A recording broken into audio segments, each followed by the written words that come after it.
Hello and welcome to a new series on the Kennyland YouTube channel. Before I begin, I know this series is overlapping with the Glittery Barracuda series.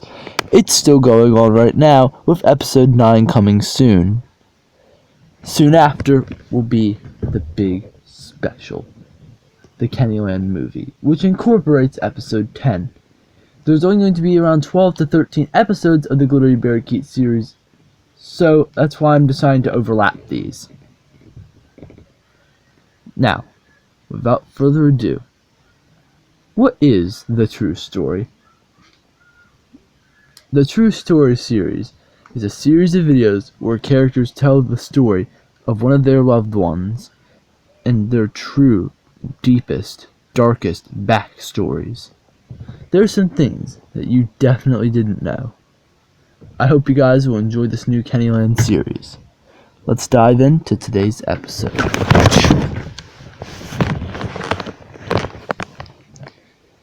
Hello everyone. I'm Bunley, and I haven't been seen much on this Kennyland YouTube channel before, but today I'm here to tell the true story of my wife Hamstar.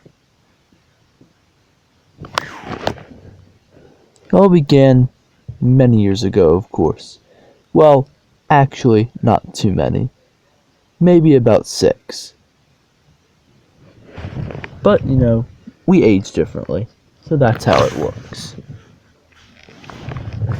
They brought me and Hamstar as the first 2 Hatchimals mystery characters into Kennyland.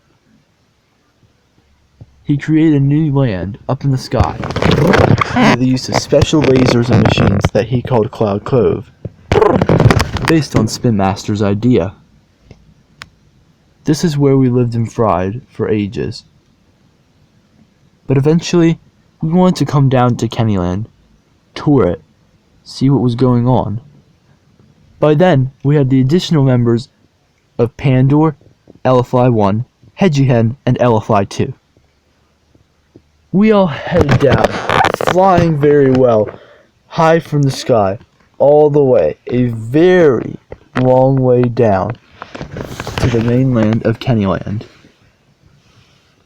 We stayed for a few days, but we ended up getting very sick.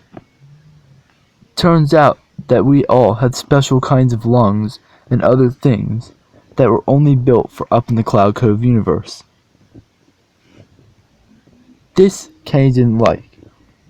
He didn't tell Ashume to do said part. Apparently, from what I gathered, they talked about it. Kenny had some groundbreaking surgery to fix it all. About 4 months later, the surgery was performed on me and Hamstar first. A week later, the LFI twins, and 2 weeks later, Hedgy Hen. All were successful. Kenny also promised that any other future Hatchimal mystery characters would not have this issue. And so, we decided to eventually move into Kennyland a few years later. Also around this time, me and Hamstar had our wedding. We decided to get married, and we raised Hedgy Hen and the LFI twins as our children. But what about Hamstar herself? What made Hamstar different? The mutation. It all began one random day. Me and Hamstar up in Cloud Cove together. This was shortly before the LFI twins and Hedgy Hen. It was the middle of the night, a quiet, peaceful one. I awoke around 6 in the morning, looked to my right to find Hamstar gone. Figuring Hamstar was just in the bathroom, I was too tired to investigate, so I just decided to go back to sleep. But little did I know, something horrible had happened. Hamstar was captured by a group of evil forces. First, some members of the grocery gang. Secondly, also Ugadoo, Matthew, and Andre, The three most evil hand people. They still lurk around today, but haven't been seen in quite some time. These three, obsessed with horrible things, rape, murder. They had all captured Hamstar as a team.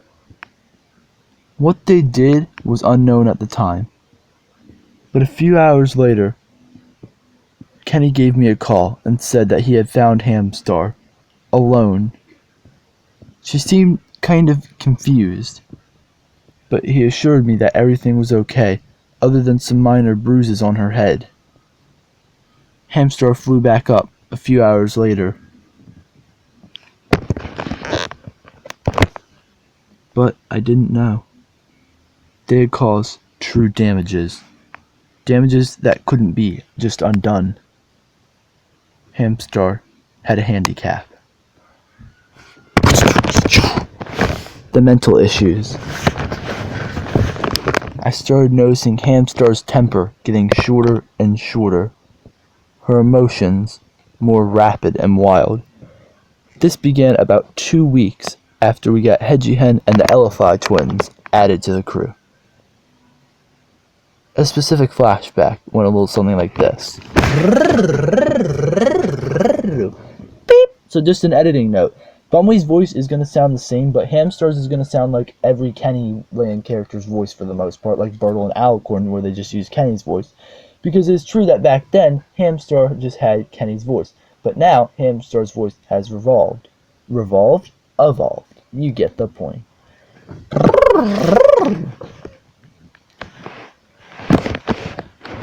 You called me in, Hamstar? Bumway, this is unacceptable. What's unacceptable? What did I do? Oh, just sitting around on your butt, not doing anything while I do everything. Hamstar, I did the dishes.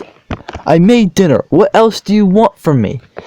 Well, what about all the other stuff? The trash, we haven't pulled enough pranks lately. All the things that we should be doing. It makes me so mad.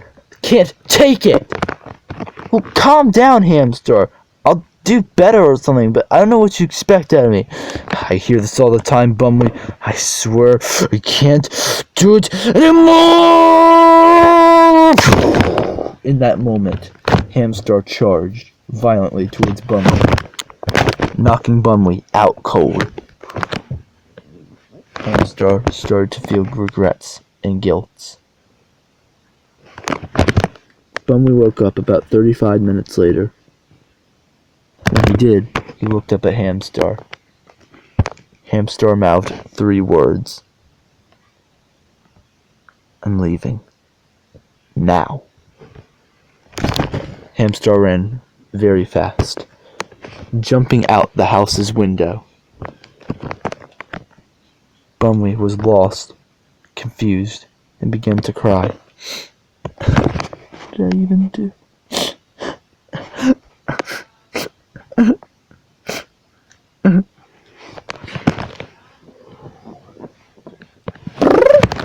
It was horrible. Horrible times. But then, the truth came out. It was some time later when Blue and Yellow Draggle, Purple and Yellow Draggle, and a few others were doing some investigations into some suspicious activity around Kennyland, when they discovered files and documentation. They all had Hamstar's name. All said crazy things about mental torture and the break point. Kenny called me with this news a few days later. He explained that they were doing an investigation and would try to figure out what happened. I had called Kenny multiple times, even crying sometimes, telling him about the emotional and sometimes physical abuse I got. That day that Hamstar left, I didn't see Hamstar for 3 weeks. She magically came back one day. She didn't say much, just treated me the same ways. When I asked questions, she just wouldn't answer.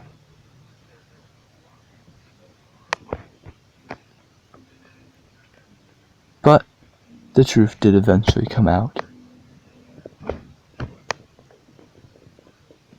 Kenny had finally cracked the code. He figured out every bit, every little detail of what they had done to Hamstar.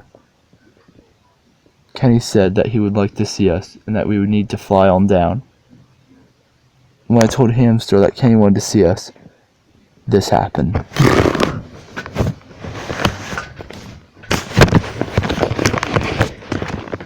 Hamstar, can you come in here? What, Bunwee? So, Kenny wants to see us tomorrow. We need to head on down to the mainland, honestly. Oh, that guy, yeah. No, that's not happening. What do you mean? I don't want to see him and his ugliness. He's so dumb for even bringing me here. Hamstar! He needs to see us. It's important. It's not as important as me jumping out the window again. Wait, what? No, Hamstar, get back here! But I couldn't catch Hamstar. It was too late. I flew down the next day and found Kenny. He had said that they had already found Hamstar and that she was acting completely psycho, even worse than ever. The police were involved, criminal charges possibly being filed. I told Kenny I couldn't have that. He understood me. He saw us later for medical attention. He did deep testing on Hamstar and found the truth. Controlling microchips, missing parts, and different things, all causing for these breakdowns, these extreme emotions, completely unlike Hamstar. Kenny gave me the short version of the story. There's really not much that can be done. This is mostly permanent. However, those microchips need to go. They're holding a bind, some kind of curse. If we get them out and try fixing up a few broken traces and things, we might have hope getting Hamstar to a better state of mental health. He said the surgery could take up to 21 hours. I asked him the shortest time. He didn't know.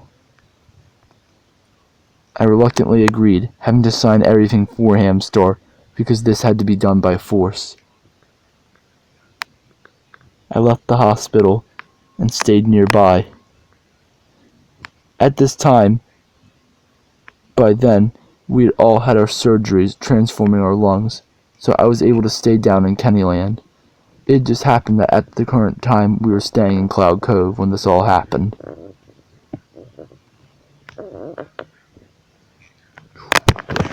The surgery. The surgery took 17 hours. Kenny came out looking exhausted. It went great. Very well.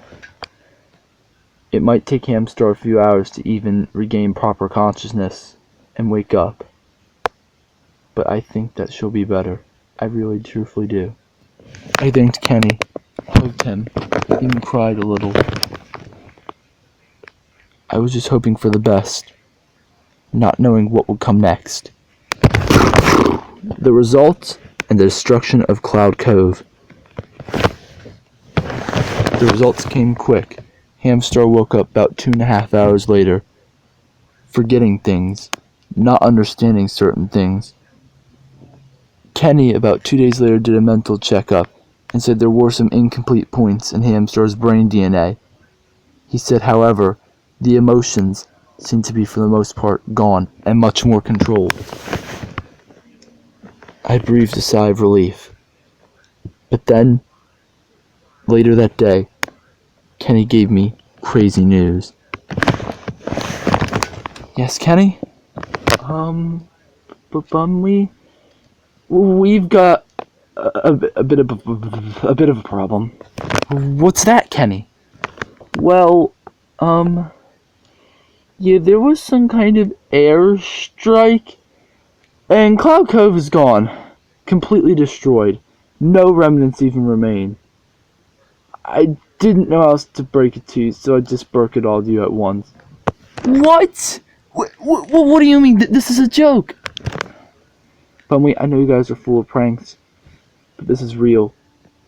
Tonight I can show you with the telescope There's no Cloud Cove, no nothing.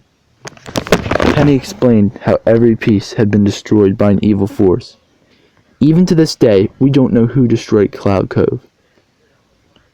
When Kenny talked to Ashume about it, he said he wasn't bringing Cloud Cove back, and that it was for a very good reason. Kenny felt frustrated in his faith, but I did my best to even assure Kenny that if Ashume had a plan, we would have to follow it. Kenny reluctantly sighed and agreed. A few years later, slowly but surely over time, our lives expanded. When we too entered the family, Hamstar went through different physical transitions due to some real life stuff. But finally, as of the recent year or two, Hamstar has changed in many ways, becoming a much more funny and more character-filled person. Hamstar even got a voice change out of nowhere. Kenny said he didn't really have an answer as to why this happened, but said that it was to make Hamstar more unique. I liked Hamstar's new voice. It built some fire attitude, but kept her chill. And now we're at today.